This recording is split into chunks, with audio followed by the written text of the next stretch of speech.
네, 우리 할렐루야 샬롬하고 인사하는 시간 같습니다. 할렐루야 샬롬 샬롬 샬롬 샬롬 샬롬. 하나님 사랑합니다. 여러분 주 안에서 사랑합니다. 오늘 계시록 6장 1절에서 17절까지 함께 합독했습니다. 17절 마지막 말씀을 보니까 그들의 진노에 큰 날이 이르렀으니 누가 능히 서리오 하더라. 그래서 오늘 제목을 Who can stand? 나의 위에 이렇게 나와 있더라고요. 보니까 누가 설 수가 있겠습니까? 다 죽겠죠. 하나님의 그 진노 앞에서 사람은 아무런 힘이 없습니다. 6장 잠깐 살펴보고 가도록 하죠.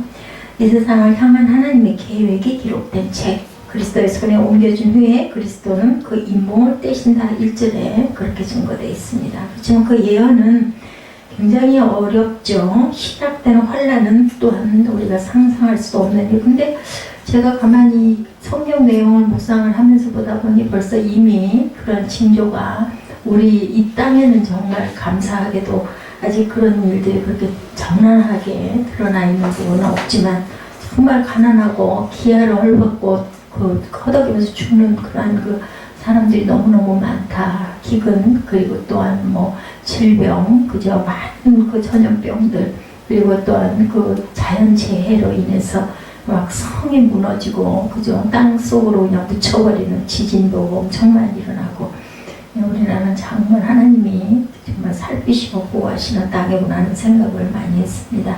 지상의 환란과 하늘에서 승리자가 호소하는 두 장면이 본문에 나타나 있죠.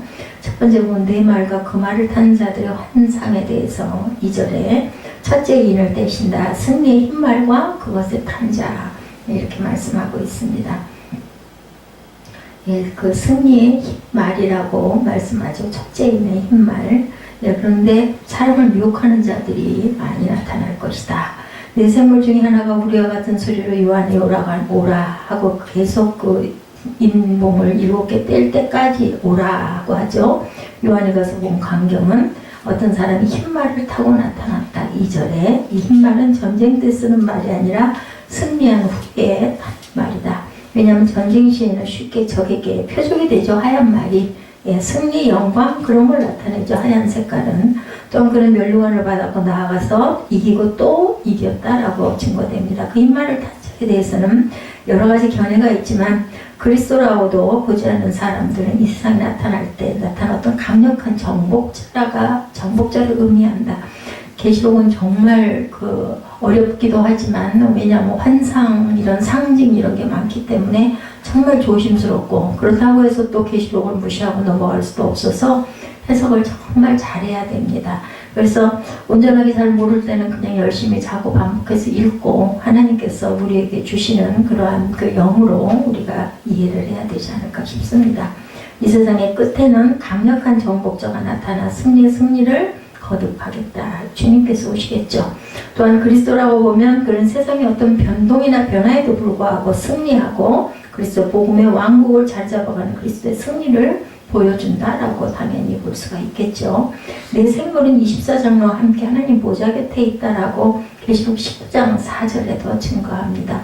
또 24장로와 내 생물이 엎드려 보좌에 앉으신 하나님께 경배한다라고 그러죠. 이렇게 말씀하고 있습니다. 이기는 자에게는 하나님께서 보좌에 앉게 하신다. 계시록 3장 21절이죠. 이기는 그에게는 내가 내 보좌에 함께 앉게 하여 주기를 내가 이기고 아버지 보좌에 함께 앉은 것과 같이 하리라. 죄에 대해서 승리해야 된다 하는데 로마서 6장 6, 7절이죠. 우리가 알거니와 우리 옛사람이 예수와 함께 십자가에 못 박힌 것은 죄의 몸에 죽어 다시는 우리가 죄에게 종노릇하지 아니하게 하려 합니다. 이는 죽은 자가 죄에서 벗어나 의롭다 하심을 얻었다. 우리가 모두 다 그런 사람들이죠. 우리 몸은 이미 우리 생명은 십자가에 못 박혀서 죽었다가 다시 부활해서 주님의 영생의 반열에 들어간 저와 여러분이신 것을 입술로 고백한 저와 여러분 되시기 바랍니다. 둘째 인을 떼셨습니다. 붉은 말과 그것의 탄 자에 대해서 3절과 4절에 첫째 인이 떼어진 후에 환상이 지나고 둘째 인을 떼실 때도 역시 요한에게 둘째 생물이 뭐라 그래요? 오라 이렇게 얘기하죠. 요한이 보니 붉은 말이 나오고 있다. 본문이죠. 이 붉은 말은 전쟁의 심판과 대대적인 살육을 의미합니다. 이 붉은 말에 타고 있는 자는 이 세상에 무서운 심판과 파멸을 가져온다라고 얘기하죠. 둘째인 붉은 말, 전쟁을 의미합니다. 마가복음 24장 6, 7절, 마가복음 13, 7, 8절, 또한 누가복음 21장 90절에도 같은 내용의 말씀이 증거되어 있습니다. 예, 어쨌든 둘째인을 떼실 때 보여준 광경은 무서운 하나님의 심판이 임해서 땅 위에서 평화를 제거하고 사람들을 서로 살육하게 한다. 4절에 그렇게 나타나 있습니다. 붉은색은 종기를 또한 상징하기도 하죠. 예, 그 에레미야 애가 4장 7절에 증거합니다. 또한 계시록 6장 4절에 붉은 그런 그 전쟁을 상징하는 그 부분이 나옵니다. 이에 따른 붉은 말이 나오더라. 그 탄 자가 허락을 받아 땅에서 화평을 제하여 버리며 서로 죽이게 하고 큰 칼을 받았더라. 그러니까 전쟁을 의미하는 게 맞죠. 계시록 6장에 나와 있으니까. 붉은색은 또한 사단을 상징한다고 계시록 12장 3절에도 하늘에 또 다른 이적이 보이니 보라 한 붉은 용이 있어 머리가 7이요 뿔이 10이라 그 여러 머리에 7왕과 있다라고 얘기합니다. 붉은 용, 용이라는 표현은 모두 사탄을 의미하죠.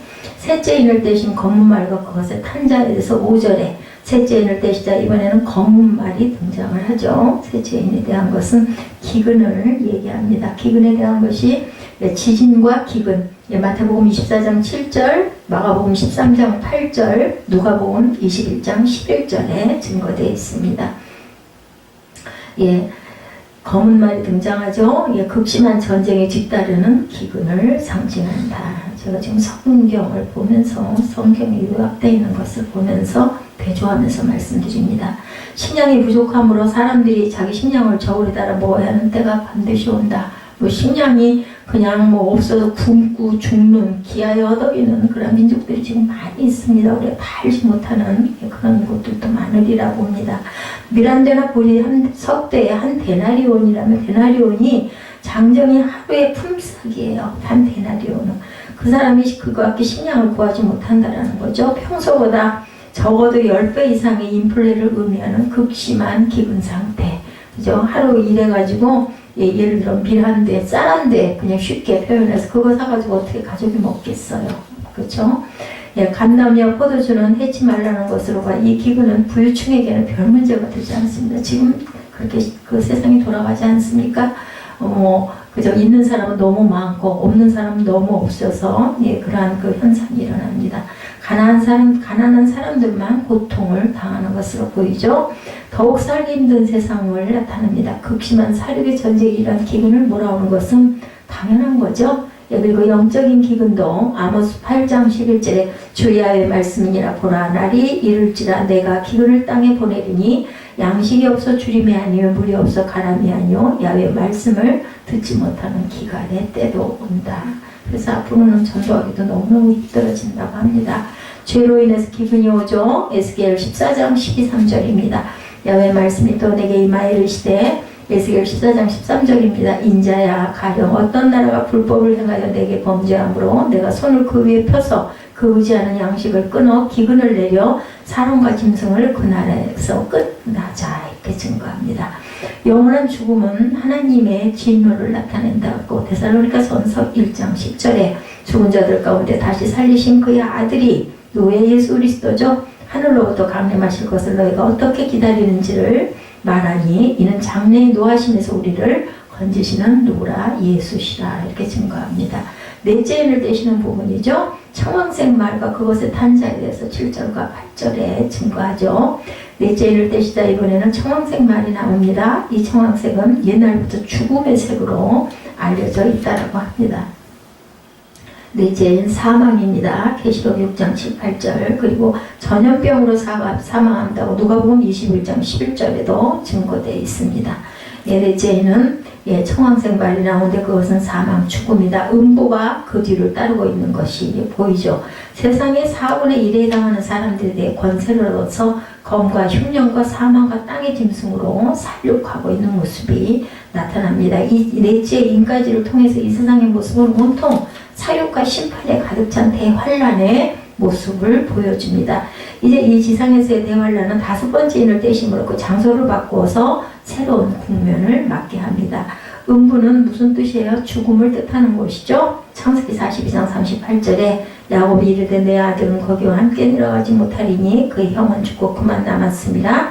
만일 너희가 가는 길에서 재난이 그에게 미치면 너희가 내 흰머리를 슬퍼하며 스올로 내려가게 함이 되리라. 스올이 음부와 같은 뜻입니다. 음부는 악인이 죽어 형벌 받는 곳이라고 마태복음 11장 23절에 증거합니다. 가버나움아 내가 하늘에까지 높아지겠느냐 음부에까지 낮아지리라. 내가 행한 모든 권능을 소돔에서 행하였더라면 그 섬이 오르까지 있었으리라. 영원한 죽음은 하나님의 진노를 나타냅니다. 데살로니가전서 1장 10절입니다. 또 죽은 자들 가운데 다시 살리신 그의 아들이 하늘로부터 강림하실 것은 너희가 어떻게 기다리는지를 말하니 이는 장래에 노하심에서 우리를 건지시는 예수님이라. 예수님 밖에는 구원이 없습니다. 죽음당한 영혼들의 호소와 천지의 변동에 대해서 다섯째 인을 떼시는 순교자들의 호소가 9절에 나타나죠. 넷째 인까지 지상에서의 환란은 일단락되고 하늘에서 새로운 환란이 예고적으로 나타나는 모습입니다. 다섯째부터 일곱째까지는 요한이 다섯째 인이 떨어진 후 본 환상에서 하나님 말씀으로 인해 죽음당한 영혼들이 제단 아래서 큰 소리로 외치는 환상을 봅니다. 순교자들은 거룩하신 하나님께 호소하기를 땅에 거하는 악인들을 심판하여 자기들의 피를 시원하여 주지 아니하기를 어느 때까지 하시려나이까 이렇게 얘기합니다. 그러나 하나님은 그 순교자들에게 흰 두루마기를 주시면서 잠시 동안 호소하기를 쉬며 그들의 순교자 동료들이 죽임을 받자 그 정해진 수가 차기까지 기다리라 이렇게 말씀하죠. 이 숫자가 채워지면 하나님은 그들을 박해하던 압제자들에 대한 공의로운 심판을 내리실 것이다 라고 얘기합니다. 순교 다섯째인 계시록 6장 9절에서 11절입니다. 마가복음 13장 9절에도 순교에 대해서 무서운 일이라고 누가복음 21장 11절에도 나타나죠. 그래서 마귀의 증오로 순교하는 것에 대해서 요한 1서 3장 12절에 가인같이 하지 말라. 그는 악한 자에게 속하여 그 아우를 죽였으니 어떤 이유로 죽였느냐. 자기 행위는 악하고 그의 아우의 행위는 의로움으로 의로운 것을 악이 죽이는 겁니다. 그런데 어떻겠어요? 하늘에서는 그 의로운 자가 죽은 것은 하나님이 보호하셔서 주님의 그 품 안에 안고 계시겠죠. 적그리스도의 핍박으로 순교한 부분은 계시록 13장 15절 그가 권세를 받아 그 짐승의 우상에게 생기를 주어 그 짐승의 우상으로 말하게 하고 또 짐승의 우상에게 경배하지 아니하는 자는 몇이든지 다 죽이게 하라. 이렇게 나타납니다. 적그리스도의 핍박으로 엄청난 순교가 일어난다는 거죠. 마지막 때 구원받지 못한 자들 음녀 바벨론의 증오로 순교합니다. 계시록 17장 5절에서 6절입니다. 그의 이마에 이름이 기록되었으니 비밀이라 큰 바벨론이라 땅의 음료들과 가증한 것들의 어미라 하더라. 큰 바벨론이라는 거는요, 악한 사단을 의미합니다. 바벨론은 악을 얘기하고 있습니다. 그러니까는 그 성도들의 세상이 아니라 세상을 얘기하죠. 타락한 세상. 필요하다면 순교를 우리는 감당해야 된다. 21장. 사도행전 21장 13절에 바울이 대답하되 여러분이 어찌하여 울어 내 마음을 상하게 하느냐는 주 예수 이름을 위하여 핍박당할 뿐 아니라 예루살렘에서 죽을 것도 각오하노라 이렇게 말합니다. 여섯째 인에 대해서 나타나죠. 10절부터 나타납니다. 세계대전이 일어날 것이다. 계시록 7장 1절에서 3절에 구체적으로 나타납니다. 이스라엘 자손이 회개하죠. 만국 복음 전파가 일어나죠. 마태복음 14장 14절 복음 전파에 대해서 마가복음 13장 10절에 나타납니다. 그리고 하늘의 별들이 무화과나무가 대풍에 흔들려 과실이 떨어지는 것 같이 우수수 땅에 떨어지죠. 큰 지진이 납니다. 그리고 해가 총상같이 검어지고 온 달이 피같이 되었다고 12절에 증거합니다. 하늘은 종이축이 말리는 것 같이 떠나가고 각 산과 섬이 제자리에서 옮겨진다. 14절이죠. 그리고 땅의 임금들과 왕족들과 장군들과 부자들과 강한 자들이 각 종과 또한 자주자 등 세상에 사는 모든 사람이 공포와 두려움에 사로잡힙니다. 그때는 권세 잡은 자나 왕족들과 부자나 강한 자들은 할 것 없이 어떤 도움도 주지 못하고 무력할 것이다. 그들의 공포가 어느 정도인 산과 바위에게 이르기를 자기들 위에 떨어져서 가리우라고 16절에 그렇게 얘기합니다. 그들은 그렇게라도 숨겨지기만을 바랍니다. 얼마나 무서우면 영원한 세계인 새하늘과 새 땅이 창조되죠. 베드로후서 3장 13절에 우리는 그의 약속대로 의의가 있는 곳인 새하늘과 새 땅을 바라본다라고 하죠. 그래서 오늘 계시록 6장의 전체적인 내용의 결론은 이 세상에 사는 사람들이 아무리 악하고 사단의 세력이 들고 일어난다 해도 하나님께 마련하신 진노의 날은 반드시 있다라는 것, 계시록 6장의 내용입니다. 마찬가지로 사람들에게도 은혜의 때와 기회의 날들은 분명히 있습니다. 그럼 우리 성도들은 우리에게 주어지는 은혜 받을 만한 때에 하나님의 은혜를 사모하고 믿지 않는 사람을 그리스도께 끝까지 인도하는 누구처럼 노아처럼 마지막 날 심판 때는 6장에 계시된 심판보다 더 무서운 공포가 임할 것이다. 그래서 첫째 인을 떼실 때에 대한 것을 백마 그 탄자에 대해서 제가 주석에서 말씀드렸는데 다시 한번 정리합니다. 요한계시록에 인 떼는 것에 따라 그 기록된 말씀대로 세상에 지금 일어나는 여러 가지 모습, 제가 세계적인 것을 너무나 잘 모르지만 들리는 뉴스나 어떤 그 해외 그런 것들을 보다 보면 이 계시록 말씀을 보다 보면 벌써 이미 징조가 일어나는구나 라고 생각이 됩니다. 이 인떼는 것과 나팔제왕과 대적제왕은 신약 전체의 역사를 압축한 것과 같습니다. 이 속에 한 가지 꼭 기억해야 되고 알아야 할 것은 세상 역사는 복음 중심을 위해서 돌아가고 있다는 거죠. 성경을 깊이 아시는 분들은 더 특히 그 얘기를 많이 합니다. 그러므로 이 땅에 살면서 복음 없이 복음과 상관없이 일생을 살아가는 사람들은 정말로 그저 불쌍히 여겨야 할 인생을 아무것도 모르고 사는 그런 자들이다. 복음 중심으로 살고 복음 역사에 맞게 우리가 살아가야 되는데 복음 없이 복음과 관계없이 살아가는 사람들은 불쌍하다. 긍휼히 여겨야 되겠죠. 1절에 어린 양이 첫째 인을 떼신다. 내가 보매 하고 말하죠. 오라 합니다. 드디어 7인 중에 하나를 뗍니다. 오라고 선포하는 생물은 하나님의 대언의 영을 받은 자, 대언의 영을 받았을 때 하나님의 권위가 그대로 나타나죠. 에스겔 골짜기에서 해골 떼들에게 대언의 영을 받은 에스겔이 뭐라고 해요? 일어나라고 선포합니다. 그죠? 그게 하나님의 말씀을 그대로. 해골 떼가 일어나 극히 큰 군대가 되는 내용이 에스겔에 나타나죠. 7장 1절에서 10절까지 에스겔에 나타납니다. 에스겔 골짜기의 마른 뼈들에게 에스겔 선지자가 대언의 영으로 선포하니 마른 뼈들이 생기가 들어가 살아 일어나서 큰 군대가 되었다라고 하죠. 그래서 보면 우리 이 찬송 많이 합니다. 십자가 군병들아 주위에 일어나, 그죠? 기들고 앞서 나가 너희들 굳게 싸우라고 얘기합니다. 우레소리까지 큰 소리로 오라 합니다. 이런 말은 하나님의 음성을 대언하는 거죠. 천국 이 끝에서 저 끝까지 다 들리는 음성. 그게 어떻게 소리를 지른다고 천국 이 끝에서 저 끝까지 들리겠어요? 영으로 소리치니까 다 들리는 거죠.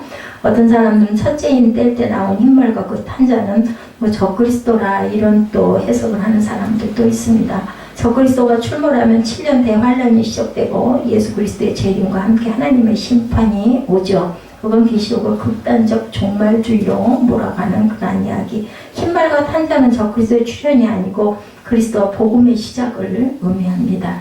요한계시록은 전부 다 구약의 다시 재인용해서 말씀하는 내용들이죠. 시편 45편에 어떤 왕의 등극시나 결혼 축가, 아마 솔로몬 왕의 등극시 결혼 축가였을 것입니다. 이렇게 보는데 그 내용은 다윗 왕을 찬양하는 내용, 그 배후에는 주 예수의 왕 되심을 말씀합니다. 이 한편의 시 속에 왕이 28번이나 다시 계속 반복이 됩니다. 그리고 표현해 보면 도저히 지상에 있는 인간 왕 한 사람을 지칭한 것이 아니라죠. 본서에서 약속된 메시아 곧 재림하실 그리스도와 성도의 관계를 뭘로? 결혼으로 비유하고 있죠. 영원한 나라의 왕권을 가진 자는 그리스도시고 그분을 흠모하고 경배하고 따르는 신부는 교회, 그리고 저와 여러분 성도들입니다. 45장 1절에 보면 그렇게 얘기하고 있죠. 내 마음이 좋은 말로 왕을 위하여 지은 것을 말하니 내 혀는 글솜씨가 뛰어나 서기관의 북국 같도다 이렇게 얘기를 합니다. 이런 것처럼 우리는 항상 그 하나님이 우리에게 주시는 왕은 사람들보다 아름다워 은혜를 입술에 머금으니 그러므로 하나님이 왕에게 영원히 복을 주신다고 말씀합니다. 특히 45장 5절에 왕의 화살은 날카로워 왕의 원수의 염통을 뚫으니 만민의 왕이 앞에 엎드러진다. 이 왕은 그리스도를 상징합니다. 그리고 45장 6절에 하나님이여 주의 보좌는 영원하며 주의 나라의 규는 공평한 규이니이다. 예수님이 이미 사단에게 이기셨죠? 언제 십자가에 돌아가시고 부활하심으로 사망 권세를 이기셨습니다. 뒤에 그 난방 좀 꺼주십시오. 이 예수님은 이미 사탄에게 이기셨어요. 그 다음 이기고 또 이기시는 것은 주의 몸된 교회를 수호하고 다스리시고 하나님의 교회의 복음 역사를 방해하고 교회를 넘어뜨리기 위하여 역사는 사단 마귀를 대적하여 앞장서서 아까 그 찬송이 있었죠?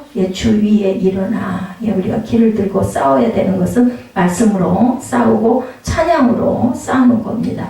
계시록 12장 11절에 또 우리 형제들이 어린 양의 피와 자기들이 증언하는 말씀으로 그를 이겼으니 그들은 죽기까지 자기들의 생명을 어떻게 했다? 아끼지 아니하셨다. 계시록 12장 1절에서 6절에도 뭐라고 말씀하세요? 예수 그리스도가 탄생하실 때 마귀가 강력하게 도전했으나 예수님이 십자가에 돌아가셨다가 부활하여 승천하심으로 마귀에게 이긴 것이 기록되어 있습니다. 7절부터 사단과 대영적 전쟁이 일어나고 계시록 12장 11절은 지상교회도 복음 안에서 승리하는 것을 나타냅니다. 우리는 싸우는 자가 돼야 되죠. 지상교회에서 그냥 있을 것이 아니라 영적인 전쟁을 하는 사명을 우리가 감당을 해야 된다. 뭘로 해요? 총칼 갖고 합니까? 말씀으로, 찬양으로, 기도로. 2절에 흰말과 그 탄자의 출현이 나타납니다. 이게 보니 흰말 그 탄자가 있는데 활을 가졌고 2절에 보니까 이렇게 나타나죠. 흰말인데 탄자가 활을 가졌고 멸관을 받고 나아가 이기고 또 이기려고 하더라. 이렇게 증거하고 있습니다. 왜 활을 가졌고 이기려고 계속 싸울까? 그 부분을 생각해 봅니다. 지상교회는요, 영적인 전투를 하는 곳이에요. 그래서 우리 교회에 여러 가지 초기에 교회 창립될 때 무서운 일들이 많이 일어나는 그런 것들도 영적 전쟁으로 보면 됩니다. 사람이 물론 그 중심에 있었지만 사람을 조종하는 거죠, 사단이. 백마와 그 탄자는 그러면 누굴까? 첫째 인을 뗄 때 출현한 백마 탕자가 적그리스도의 출현이라고 이런 이야기들을 많이 한다면 일곱 대접 재앙이 말세에 나타난 7년 대환란, 세상 심판과 예수 재림의 전개로 봐야 되고, 첫째인 뗄 때 출현한 백마 탕자가 그 예수 그리스도의 출현이라는 앞으로 전개될 7인, 7나팔, 7대접 이런 예언된 계시들이 그리스도가 십자가 사건 이후부터 전개되는 그 하나님의 나라를 완성한 복음 전 시대에 나타날 사건으로 우리가 해석을 해야 된다. 적그리스도라고 해석하는 자들의 주장을 보면 이 인 떼는 데서부터 시작해서 7나팔, 7대접재앙은 말세에 나타날 징조이다 라고 얘기를 하죠. 사단이 백마탄 것은 광명한 천사 그리스도를 가정한 적그리스도다. 또한 그저 활과 화살을 가진 것을 보면 예수 그리스도라면 활을 가졌겠느냐는 거죠. 그런 무기가 필요 없는 거기 때문에 교회와 성도와의 싸움으로 해석을 합니다. 멸관을 받은 것은 적그리스도가 사단의 왕관을 받아 쓴 것이다. 이렇게 얘기하기도 합니다. 이기고 이기려고 하는 것을 볼 때 그리스도는 아니다. 이렇게 해석을 한다는 거죠. 만약에 예수 그리스도라면 승리하신 분이 뭘 또 이기려고 하겠느냐 이런 이야기죠. 그래서 백마와 그 탄전 예수 그리스도 복음 시대의 출현이고 복음 전 시대에 걸쳐 나타난 7인 7나팔 7대접의 재앙이다. 우리가 해석을 하나님의 감동으로 영적으로 잘해야 됩니다. 7대장은 완전 우주적이고 심판적이고 7인은 복음시대 전체 7 징조를 보여주는 것이고 7나팔 재앙은 말세의 경고성 그리고 7대접은 마지막 심판의 재앙으로 봐야 할 것이다. 특히 5인을 뗄 때 수많은 순교자들이 그 수가 차오를 때까지 제단 아래서 탄원하고 있는 것을 볼 때 확실한 증거이다. 5인의 복음시대가 계속되고 6인 뗄 때부터 대환란과 인류 마지막 심판으로 가는 것이 계시록 17장에서 18장의 심판과 같이 나타났다는 겁니다. 그래서 백마는 예수 그리스도만 타는 것이다. 계시록 19장 11절입니다. 내가 하늘이 열린 것을 보니 보라 백마와 탄자가 있으니 그 이름은 충신과 진실이라 그가 공의로 심판하며 싸우더라. 계시록 19장 19절에 또 내가 봄에 그 짐승과 땅의 임금들과 그 군대들이 모여 그 말탄 자와 그의 군대가 더불어 전쟁을 일으키다가 계시록 19장 21절에 그 나머지는 말탄 자의 입으로 나오는 검의 죽음에 모든 새가 그 고기로 배를 불리우더라. 활과 화살을 가지고 싸우는 것은 말씀의 화살과 교회의 권세를 말한다. 그래서 이 세상은 마귀가 임금으로 군림하고 있기 때문에 지상교회는 주 예수 이름으로 마귀를 대적하고 항상 영적인 전쟁을 하고 가야 된다는 거죠. 멸관을 받아 쓴 것은 십자가에 달려 죽으시고 부활하셨기 때문에 당연한 일이고, 예수님은 대속의 제물이 되시고 사망 권세를 이기시고 부활하셨기에 당연히 멸관을 쓰셨다. 이기고 또 이기려고 계속 싸우는 것은 사단과 대치한 지상교회를 도우시는 모습이다. 이렇게 해석을 하고 있습니다. 위에서 말한 것처럼 간악하고 악한 사탄이 임금으로 군림하고 있는 세상에서 자기 백성을 구원하시려면 당연히 싸우죠. 그리고 또 예수님은 지금도 하늘 보좌 우편에서 뭐하고 계신다? 우리를 위해서 기도도 하신다고 하죠. 그래서 천상교회는 승리의 교회, 싸움이 없으나 지상교회는 죄악과 사탄의 소굴이기 때문에 전투적이어야 된다. 교회에는 그래서 영적인 전쟁이 이렇게 끊임없이 일어난다는 거죠. 그래서 찬송이죠. 믿는 사람들은 군병 같으니 하고 얘기합니다. 우리 대장 예수님은 승리의 깃발을 가지고 앞서 나가서 싸우신다. 그렇기 때문에 우리도 끝까지 뒤따르며 싸워야 된다는 거죠. 스가랴 9장 13, 14절입니다. 내가 유다로 담긴 활을 삼고 에브라임으로 먹인 그 살을 삼았으니 시원한 내가 내 자식을 격동시켜 헬라 자식을 치게 하며 서로 용사의 칼과 같게 하리라. 야훼께서 그 위에 나타나사 그 살을 번개같이 쏘아내실 것이며 주 야훼께서 나팔을 불리시며 남방 회리바람을 타고 행하실 것이다. 하박국 3장 8절에서 11절입니다. 야훼의 주께서 말을 타시며 구원의 병거를 모시오니 하수를 분이 여기심이니까 강을 노여하심이니까 바다를 대하여 성내심이니까 주께서 활을 꺼내시고 그 살을 바로 발하셨나이다. 예, 주님께서 화살을 쏘십니다. 주의 백성을 구원하시려고 기름 부음받은 자를 구원하시려고 악인의 진 머리를 치시며 그 기초를 끝까지 드러냈다라고 증거되어 있습니다. 계시록 2장 7절에도 귀 있는 자는 성령이 교회들에게 하시는 말씀을 들을지어다. 이기는 그에게는 내가 하나님의 낙원에 있는 생명나무에 과실을 주어서 먹게 하리라. 그러니까 우리는 싸워야 돼요. 계시록 2장 11절에도 귀 있는 자는 성령이 교회에 대해서 하시는 말씀을 들을지어다. 이기는 자는 둘째 사망의 해를 받지 아니하리라.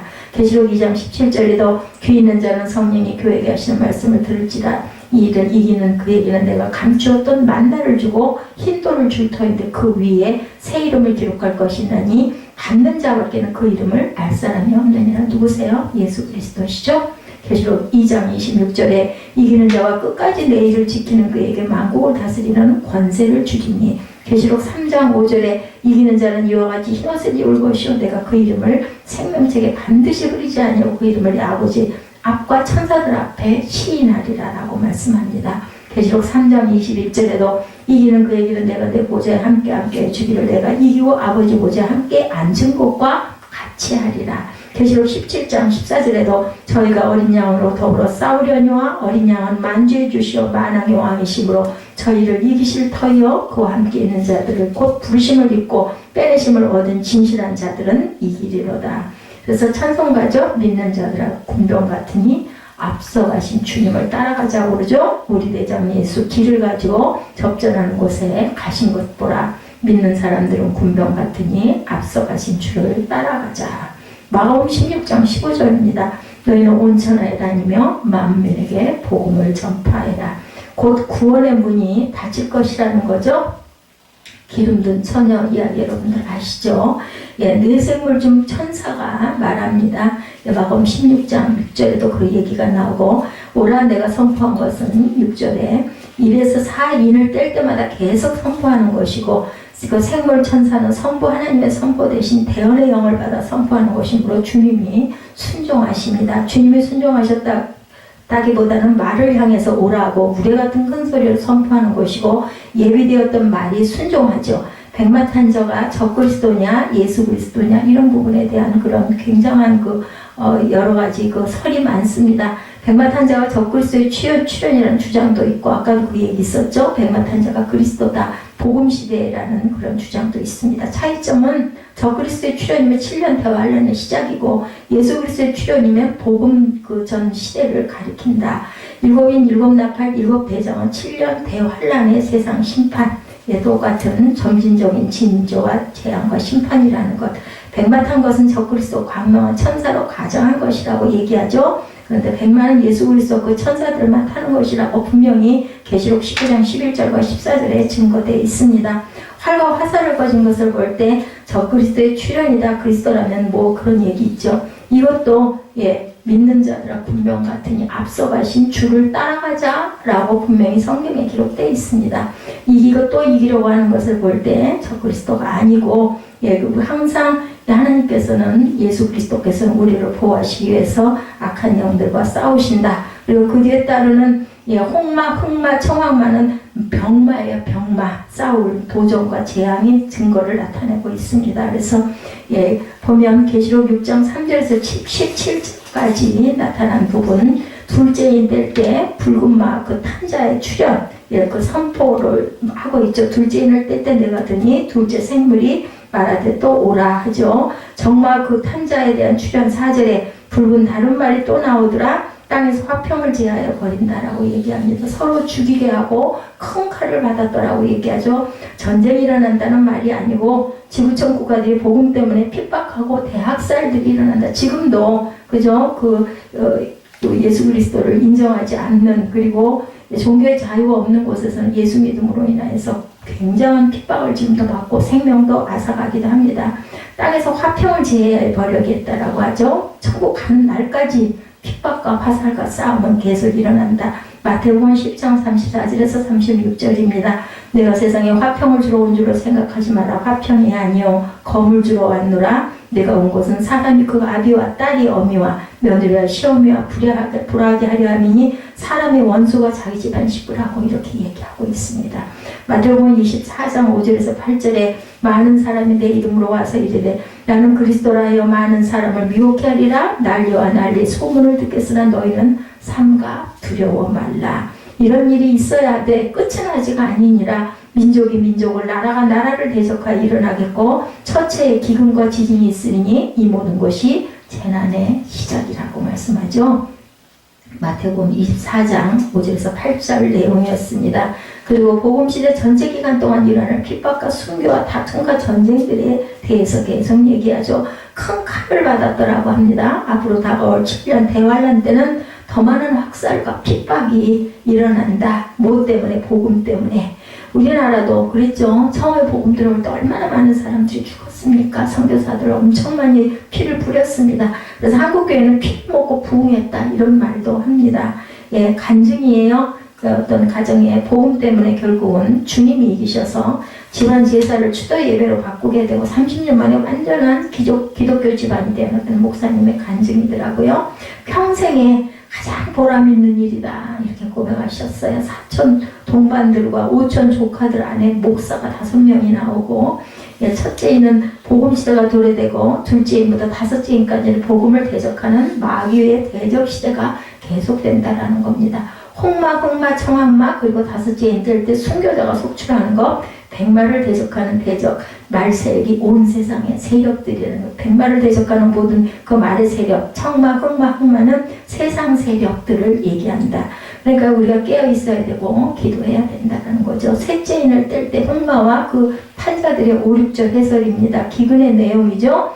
5절에 셋째인을 떼실 때 내가 드니 셋째 생물이 말하되 오라 하기로 내가 보니 검은 말이 나오는데 그 탄자가 손에 모를 저울을 가졌더라. 6절에 내가 네 생물 사이로 없던 아는 듯한 음성을 들으니 이르되 한 데나리온의 밀 한 대요 한 데나리온의 보리 석배로다. 감람류와 포도주는 해치지 말라 하더라. 아까 잠깐 제가 그 주석에서 해석해 드렸죠. 이것은 기근의 때를 얘기한다. 레위기 26장 26절에 내가 너희가 의뢰하는 양식을 끊을 때 열 여인이 한 화덕에서 너희 떡을 구워 저울에 달아 주리니 너희가 먹을 때 배부르지 아니하리라. 이렇게 증거되어 있습니다. 신명기 28장에도 하나님의 말씀을 순종하는 자에게는 복의 복을 내리고, 그죠? 떡반죽 그릇에 복을 내리고, 이게 신명기 28장 내용이거든요.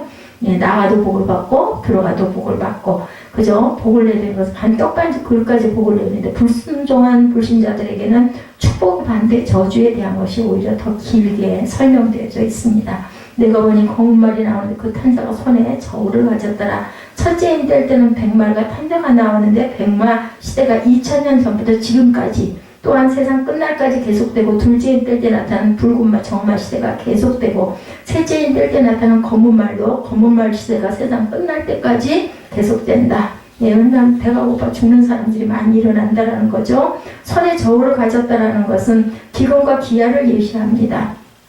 아까도 얘기했지만 하루 품삯으로 그저 쌀 한 대밥밖에 못 산다면 얼마나 배가 고프겠는가 얘기해요. 보리쌀 석대가 아니고 보리 석대가 가지고 온 방앗간을 찌면 또 줄어들죠. 껍질을 벗기기 때문에 이런 것들이 나타난 것은 기근의 때 먹을 것이 없어진다. 신명기 14장 14, 5절입니다. 야외께서 너희 땅에 이른비 늦은 비를 적당한 때에 내리니 너희가 곡식과 포도주와 기름을 얻을 것이요 가축을 위하여 들에 풀이 나게 하시니 내가 먹고 배부를 것이라. 오늘 본문과 반대되는 일이 발생된 내용입니다. 성도들과 이렇게 다른 사람들, 성도들 중에 하나님을 정말 기쁘시게 잘 섬기고 그리고 모든 일에 형통하고 적당하게 풍성할 복을 받는 사람이 있고 도무지 깨닫지 못해서 그러지 못하는 사람들의 차이죠. 그래서 보면 아무리 돈이 많아도 종합병원에 들어놓고 있으면 아무 소용이 없다는 거예요. 호세아 2장 8, 9절에 곡식과 새 포도주와 기름은 내가 그에게 준 것이요 그들이 바알을 위하여 쓴 은과 금도 내가 그에게 더하여 준 것이오늘 그가 알지 못하더라 이렇게 얘기합니다. 9절에 보면 호세아 2장 9절에 보면 내가 내 곡식을 그것이 익은 계절에 도로 찾으며 내가 내 포도주를 그것이 맞들시에 도로 찾으며 그들의 벌거벗은 몸을 가릴 때 양털과 내 삶을 빼앗으리라 증거합니다. 요엘 1장 10절에 밭이 황무하고 토지가 마르니 곡식이 떨어지고 새 포도주가 말랐고 기름이 다였다. 공통점은요 곡식, 포도주, 기름, 이스라엘의 3대 특산물과 양떼 짐승들을 쳐서 역병이나 전염병이 쓰러져 죽고 기근에 굶어 죽어가는 것을 말하고 있습니다. 이제부터 하나님의 축복을 받는 삶을 살려면 말씀 속에서 우리가 진리를 깨달아 알아야 되겠죠? 요엘 2장 19절에서 20절입니다. 야훼께서 그들에게 응답하여 이르시기를 내가 너에게 곡식과 새 포도주와 기름을 주리니 이로 말미암아 흡족하리라. 내가 다시는 너희가 나라들 가운데 욕을 당하지 않게 할 것이며 내가 북쪽 군대를 너에게서 멀리 떠나게 하며 메마르고 정박한 땅으로 쫓아내리니 그 앞에 부대는 서열에 들어갈 것이요 상한 냄새가 일어나고 악취가 오르니 이는 큰 일을 행하였음이라 하더라. 땅이여 두려워하지 말고 기뻐하며 즐거워할지어다. 야훼께서 큰 일을 행하셨음이로다. 들짐승들아 두려워하지 말지어다. 들에 풀이 싹이 나며 나무가 반드시 열매를 맺으며 무화과 나무가 포도나무가 다 힘을 내는도다. 축복의 통로들은 이렇게 아름다운 것들을 바라보고 먹을 수 있다라는 거죠. 그래서 감람이여 포도주는 해치 말라. 아까 나왔던 말씀은 포도주는 성찬 예식 때 쓰임받고 예수 그리스도의 보혈을 상징하고 감람류는 성령의 기름 부으심을 상징하기도 합니다. 그래서 예수 믿고 구원받는 보혈로 구속함을 입고 성령을 거듭난 성도들을 가리킨다. 말세 이마의 천사로부터 인친자들은 사단이 건드리지 못하게 한다고 그러죠. 7장 3절에 나와 있습니다. 계시록 가로되 우리 하나님의 종들의 이마에 인치기까지 땅이나 바다나 나무나 해하지 말라 하더라. 에스겔 9장 4절에 8절도 이르시되 너는 예루살렘 성읍 중에 순행하며 그 가운데 행하는 모든 가증한 일로 인하여 탄식하며 우는 자 이마에 표하라 하시고 나의 듣는데 그런데도 그 남은 자리에 이르시되 너희는 그 뒤를 쫓아 성읍 중에 순행하며 아껴보지도 말며 긍휼을 베풀지도 말고 쳐서 늙은 자와 젊은 자와 처녀 어린아이와 부녀를 다 죽이되 이마에 표 있는 자리는 가까이 말라. 내 성소에서 시작할지니라 하시매 그들의 성전 앞에 있는 늙은 자로부터 시작하더라. 그가 또 그들에게 이르시되 너희는 성전을 더럽혀 시체로 모든 뜰에 채우라. 너희는 나가라 하시매 그들이 나가 성읍 중에 치더라. 그들이 칠 때 내가 홀로 있는 자라 엎드려 부르짖어 가로되 오라 주 야훼여 예루살렘을 향하여 분노를 쏟으시오니 이스라엘 남은 자를 모두 멸하라 하시나이까. 성도들 곧 입맞은 자들은 해치 말라. 심각한 기근으로 인류의 3분의 1이 굶어서 죽으리라. 이렇게 증거되어 있습니다. 에스겔 9장 말씀이에요. 그리고 에스겔 5장 10절에서 12절에도 그러한즉 너희 중에 아비가 아들을 먹고 아들이 아비를 먹으리라. 내가 벌을 내겨 네게 내리고 너희 중에 남은 자를 사방에 흩으리라. 그러므로 나 주 야훼가 말하노라. 내가 나의 삶을 두고 맹세하노니 내가 모든 미운 물과 모든 가증한 일로 내 성소를 더럽혔은즉 나도 너를 아껴보지 아니하며 긍휼을 베풀지 아니하고 미약하게 하리니 너희 가운데 3분의 1은 온욕으로 죽으며 기근으로 멸망할 것이요 3분의 1은 너희 사방에서 칼에 엎드러질 것이며 3분의 1은 내가 사방에 긋고 또 그 뒤를 따라 칼을 빼리라. 에스겔 5장 15절에서 17절입니다. 내가 멸망케 하는 기근에 독한 살로 너희를 멸하러 보내되 기근을 더하여 너희의 의뢰하는 양식을 끊을 것이로다. 내가 기근과 악한 짐승을 너희에게 보내어 외롭게 하고 너희 가운데 온욕과 설욕으로 행하게 하고 칼이 너희에게 임하게 하리라. 야훼의 말이니라. 마태복음 21장 12~13절에도 말씀하죠. 예수께서 성전에 들어가서 성전 안에서 매매하는 모든 죄를 내어 쫓으시며 돈 바꾸는 자들의 상과 비둘기를 하는 자의 의자를 둘러엎으시고 저에게 이르시되 기록된 바 내 집은 기도하는 집이라 일컬음을 받으리라 하거늘 너희는 강도의 구려를 만드는도다. 주님의 성전을 거룩하게 보존해야 되죠. 넷째인 청황색말 7절에서 8절이죠.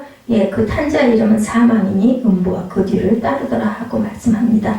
내가 보면 청황색 말이 나오는데 누르스름한 빛을 띤 푸른색으로 그 시체의 색깔을 가리킨다고도 합니다.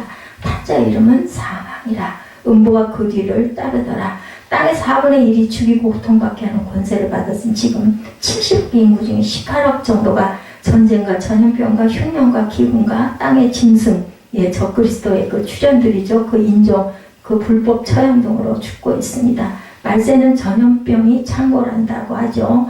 하나님의 관심 이런 진노나 재앙 속에 많은 사람이 회개하고 돌아오기를 기뻐하시기 때문에 마귀를 하나님이 허락하셔서 놓아주었다. 에스겔 14장 21절에 야훼께서 가라사대 내가 나의 4가지 중한 벌 곧 칼과 기근과 사나운 짐승과 온욕을 예루살렘에 함께 내려 사람과 짐승을 그 중에 끊으리니 그 해가 더욱 심하지 않겠느냐. 레위기 26장 21절에서 33절에도 너희가 나를 거스려 내게 청종치 않을진대 내가 너희 죄에 대해 너희에게 7배나 더 재앙을 내릴 것이다 라고 얘기합니다. 마귀가 오해할 정도로 가혹하게 재앙으로 다스리는 이유는 깨달지 못하고 회개하지 아니하기 때문에 신명기 33장 23절에서 28절에도 너희가 만일 그같이 아니하면 야훼께 범죄하니 너희의 죄가 정녕 너희를 찾아낼 줄을 알아라 라고 이렇게 하죠. 5째 인을 뗄 때는 순교자들의 증거와 천국에 간 신원 소리가 드러납니다. 9절에서 10절에 5째 인을 떼실 때 내가 보니 하나님의 말씀과 그들이 가진 증거로 말미암아 죽임을 당한 영혼들이 제단 아래에 있어 큰 소리로 불러 이르되 거룩하고 참되신 대주제여 땅에 거하는 자들을 심판하여 우리 피를 갚아주지 아니하시기를 어느 때까지 하시라 할까. 9절에 제단 아래에서 신원하는 순교자들의 영혼들이 나타납니다. 그들이 가진 것에 뭐로 2가지 말씀과 복음 증거로 인해서 우리가 복음 말씀대로 사는 것이 중요하죠. 지금도 공산주의 국가 이슬람권 아프리카 종교의 자유가 없는 나라는 핍박으로 교회가 폭파되고 예수 믿으면 죽이죠. 죽임을 당한 영혼들이 제단 아래에 있다. 순교자가 속출하는 시대에 나도 순교한다라는 거죠. 계시록 1장 9절이죠. 나 요한은 너희 형제여 예수의 환난과 나라와 참음에 동참하는 자라 하나님의 말씀과 예수의 증거를 인하여 담모라는 섬에 있었더니 계시록 20장 4절에 또 내가 보자들을 보니 거기에 앉은 자들이 있어 심판하는 권세를 받았더라. 주와 더불어 심판하는 권세를 받아 심판하는 자리에 앉은 왕권 그러한 그 성도들 그 나머지는 천국의 일반 백성들 성경의 여러 곳에 다스리는 지위에 있는 백성들이 있고 일반 백성들이 있으면 그러니까 그죠? 등급 상급으로 인한 등급이 분명히 있다라는 거죠. 마태복음 19장 28절에 예수께서 가라사대 내가 진실로 너희에게 이르노니 세상이 새롭게 되어 인자가 자기 영광의 보좌에 앉을 때 나를 쫓는 너희도 12보좌에 앉아 이스라엘 12지파를 심판하리라. 누가복음 22장 30절에 너희로 내 나라에 있어 내 상에서 먹고 마시며 또는 보좌에 앉아 이스라엘 12지파를 다스리게 하겠다. 계시록 3장 21절에 이기는 그에게는 내가 내 보좌에 함께하여 주기를 내가 이기고 아버지 보좌에 함께 앉은 것과 같이 하더라. 디모데후서 2장 12절에도 참으면 또한 함께 왕노릇 할 것이요 우리 주를 부인하면 주도 우리를 부인할 것이다. 10절에는 순교자들의 신원의 내용이 나타납니다. 땅에 거하는 자들은 심판하여 우리 피를 신원하여 주지 아니하기로 어느 때까지 하시려니까 하나님이 응답하시죠. 11절에 각각 그들에게 흰 두루마리를 주셨다. 일반 성도와 다른 영광체 형상을 주셨다. 지금 천국에 있는 순교자들과 일반 성도들의 상태는 지상 성도들이 아담의 후예로 하나님의 형상이 파괴된 상태에서 죄인같이 살지만 천국에 가면 하나님의 본질적인 형상이 회복되기 때문에 영화롭고 면류관 사끝과 그 몸의 발광체가 빛에서 일반 성도와 순교자들의 영광 차이가 난다. 내가 어떤 목사님이 이마에서 어떤 표시가 있는 것을 보았대요. 어떤 목사님들 그 환상으로 봤겠죠.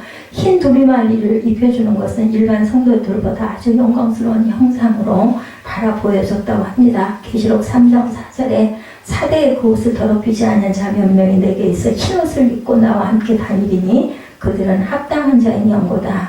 7장 9절에도 이 일 후에 내가 보니 각 나라와 족속과 백성과 방언에서 아무라도 눈이 셀 수 없는 큰 머리가 흰 옷을 입고 손에 종려가지를 들고 보좌 앞과 어린 양 앞에 서서 그죠? 천국에서의 반열과 상급은 이 땅에서의 흰 두루마리를 입고 못 입음의 차이, 예, 처녀 성도와 어린아이 성도의 차이, 예, 이렇게 대충 믿지 말고 소망을 가지고 우리가 살아가야 된다. 아직 잠시 동안 쉬게 하나님 말씀하시죠? 계시록 14장 13절에도 지금 이후로 주 안에서 죽은 자들이 복이 있다라고 말씀합니다. 히브리서 10장 36절에서 40절에 증거하죠. 어떤 이들은 희롱과 채찍뿐 아니라 결박과 옥에 갇히는 시험도 받았고 돌로 치는 것과 톱으로 켜는 것과 시험과 칼에 죽은 것을 당하고 양과 염소의 가죽을 입고 유리하여 궁핍하며 환난과 학대를 받았으니 이런 사람은 세상에 감당치 못하던도다. 저희가 광야와 산중과 아멸과 토굴에 유리하였느니라. 이 사람이 다 믿음으로 말미암아 증거를 받았으니 약속을 받지 못하였으니 이는 하나님이 우리를 위하여 좋은 곳을 예비하셨은즉 우리가 아니면 저희로 온전함을 이루지 못하게 하려 합니다. 우리가 아니면 저희로 온전함을 이루지 못하게 한다고 얘기합니다. 그래서 여섯째 인을 뗄 때 진노의 큰 날과 그 모습이 계시록 6장 오늘 보면 12절에서 17절에 증거되어 있죠. 7년 대환란 천재 재변에 대한 얘기. 요엘서 2장 31절에 야외 크고 두려운 날이 이기 전에 해가 어두워지고 달이 핏빛같이 변한다고 말씀합니다. 마태복음 24장 3절에서 14절에 보면 바로 지금이 그때라고 얘기하죠. 24장 3절에 예수께서 감난설에 앉으셨을 때 제자들이 와서 이르되 우리에게 이르소서 어느 때 이런 일이 있겠습니까 했더니 예수께서 24장 4절에 너희가 사람의 미혹을 받지 않도록 주의하라고 말씀을 합니다. 많은 사람이 내 이름으로 와서 이르되 나는 그리스도하여 많은 사람을 미혹할 것이다. 난리와 난리 소문을 듣겠으나 너희는 상가 두려워하지 말라. 이런 일이 있어야 하되 아직 끝이 아니다. 마태복음 24장 3절에서 14절에 쭉 나타나죠. 14절에 이 천국 복음이 모든 민족에게 증언되기 위하여 온 세상에 전파되니 그때 끝이 오리라고 말씀하죠. 굉장히 악한 때에 우리가 보호받고 살고 있다는 거, 저는 이걸 정리를 하면서 어제하고 오늘 이틀에 걸려서 이걸 정리를 했어요. 지금 다 못 전했습니다. 너무 많고 길어서. 그걸 정리를 하면서 정말 하나님의 은혜로 내가 이렇게 뭐 언제 갈지 알 수 없지만 아직까지 그렇게 배가 고프지 않고 어린 날부터 지금까지 보면 뭐 부유하게 살지도 않았는데도 이렇게 좋은 것으로 채워주신 하나님 은혜가 정말 감사하다. 지구촌 200개 나라를 통해서 보면 동성연애 동성결혼법으로 그것이 정한 나라가 70여 개국이나 된다고 하네요. 보니까 통계에. 앞으로 하나님이 진노하실 수밖에 없는 악한 법들이 계속해서 개정이 될 것이고 우리나라도 동성결혼 합법화가 추진되다가 기독교인의 그 강력한 반대로 폐기가 되기는 했는데 또 명칭이 바뀌어서 추진이 되고 있다고 합니다. 성소수자 보호법, 평등법 등으로 기묘하게 끼워넣기 식으로 추진을 한다고 하네요. 히브리서 12장 25절에서 29절에 너희는 상과 말씀하신 일을 거역하지 말라. 땅에서 경고하신 일을 거역한 그들이 피보지 못하였거든 하물며 하늘로부터 경고하신 일을 배반하는 우리일까 보냐. 그때는 그 소리가 땅을 진동하였거니와 이제는 약속하여 이르시되 내가 또 한 번 땅만 아니라 하늘도 진동하리라 하셨더라. 이 또 한 번이라 하시면 진동하지 아니하는 것을 영존을 하기 위해서 진동할 것이 곧 만드실 것이 변동되어 나타나는 신이라. 그러므로 우리가 흔들리지 않는 나라를 받았은즉 은혜를 받자. 이로 말미암아 경건을 입자라고 히브리서 12장 25절에서 29절에 분명하게 증거하고 있습니다.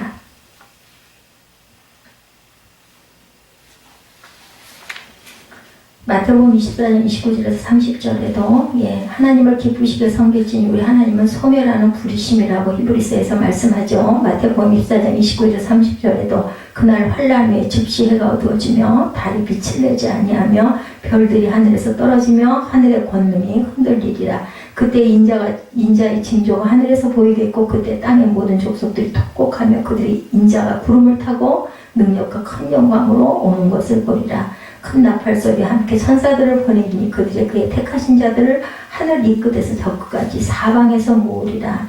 이어서 인봉의 재앙의 징조는 예수님 재림 직전에 일어날 지구철 마지막 재앙의 내용을 선포하고 있습니다. 계시록 8장 8절에서 9장 12절까지 셋째 천사가 나팔을 부니 횃불같이 타는 큰 별이 하늘에서 떨어져 강들의 3분의 1가 여러 물섬에 떨어졌다. 9장 1절에 다섯째 천사가 나팔을 불네 하고 얘기합니다. 그래서 계시록 20장 11절부터 21장 1절에 보면 내가 크고 흰 보좌가 그 위에 앉으신 자를 보니 땅과 하늘이 그 앞에서 피하여 간 데 없더라.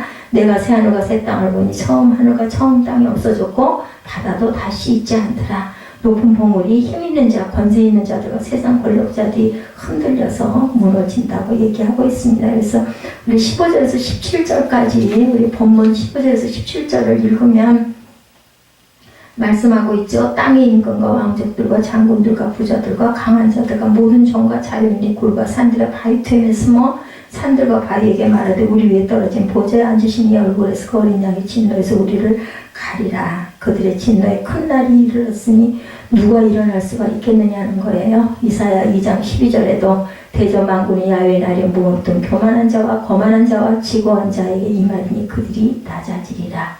이사야 2장 17절에서 22절에도 그날의 지고한 자는 굴복하며 교만한 자는 낮아지고 야훼께서 야훼께서 그 홀로 높임을 받으실 것이라고 얘기합니다. 푸른 나무 성도를 얘기하죠. 마른 나무는 불신자를 얘기합니다. 그 내용 중에 나타나 있는 부분 요엘서 2장 10절에서 14절에 그 앞에서 땅이 진동하며 하늘이 떨며 해와 달이 캄캄하며 별들이 빛을 얻은다. 요엘도 이런 부분들을 보고 말씀을 듣고 그대로 말씀을 증거하는 거죠. 2장 31절에서 31절에도 야훼 크고 두려운 날이 이르되 해가 두려워지고 달이 빛빛같이 변하리니 누구든지 야훼 이름을 부르는 자는 구원을 얻으리니 이는 나 야훼 말대로 시온산과 예루살렘에서 피할 자가 있을 것이며 남은 자 중에 나 야훼 부름을 받을 자가 있을 것입니다. 그래서 하나님께서 교회 먼저 심판하신 것을 절대로 잊어버리면 안 되고 오늘날 늘 아멘 주 예수여 오시옵소서 이런 준비된 지혜로운 다섯 처녀가 되어서 정신을 차리고 살아가야 되겠다. 내용 전체를 다 알 수 있겠습니까만은 이런 징조와 징조가 지금 우리 주변에서도 일어나고 있다라는 것, 말씀은 우리의 역사는 세계 역사는 성경 말씀대로 이루어져 가고 있다라는 것. 마태복음 25장 1절에서 13절에 그때 천국은 마치 등을 든 신랑을 맞으러 나간 10처녀와 같다 하니 그 중에 5은 미련하고 5은 슬기롭다. 순종하고 살아가게 되겠죠. 신랑이 더디 오므로 졸며 잘새 밤중에 소리가 나되 보라 신랑이 이러다 맞으러 나아가매 처녀들이 일어나 등을 준비할세 미련한 자들이 슬기 있는 자들에게 이르되 우리 등불이 꺼져가니 너희 기름을 좀 나눠달라 하거늘 슬기 있는 자들이 대답하여 그래도 우리가 너희의 쓰기에 다 부족할 거 아노라 차라리 타는 자들이 가서 너희 쓸 것을 사라 하니 살아간 동안 신랑의 오므로 예배하였던 자들은 함께 혼인잔치에 들어가고 문은 닫힌지라. 그 후에 남은 처녀들이 와서 가로되 주여 우리에게 열어주소서 대답하여 가로되 진실로 너에게 이르노니 내가 너희를 알지 못하노라. 예수를 믿는다 하면서도 깨어있지 않아가지고 이렇게 정말 너무너무 억울한 일을 당하는 일이 없는 깨어있는 저 여러분들이 되시기를 주님의 이름으로 축복합니다. 계시록 6장 내용을 통해서 일곱 인의 말씀 전체를 알려드렸어요. 첫째는 흰말이죠. 사람들을 미혹하는 그런 사람들. 둘째는 붉은 말, 전쟁. 셋째는 검은 말, 기근. 넷째는 청황색 말, 사망. 다섯째는 순교. 여섯째는 세계 대전의 조짐. 그리고 일곱째는 첫째 나팔이 시작된다라는 거죠. 7장부터 그 내용이 아마 쭉 나올 겁니다. 전체를 전에도 계시록을 했는데도 또 새롭게 한 번도 본 일도 없는 것 같은 느낌이 드는 그런 말씀들이 많이 증거를 하고 있네요. 그가 오시는 이유가 무슨 이유일까? 저와 여러분을 위해서 주님이 오시죠. 우리 결단 찬양하시고 기도하시고 축도로 예배를 마치도록 하죠.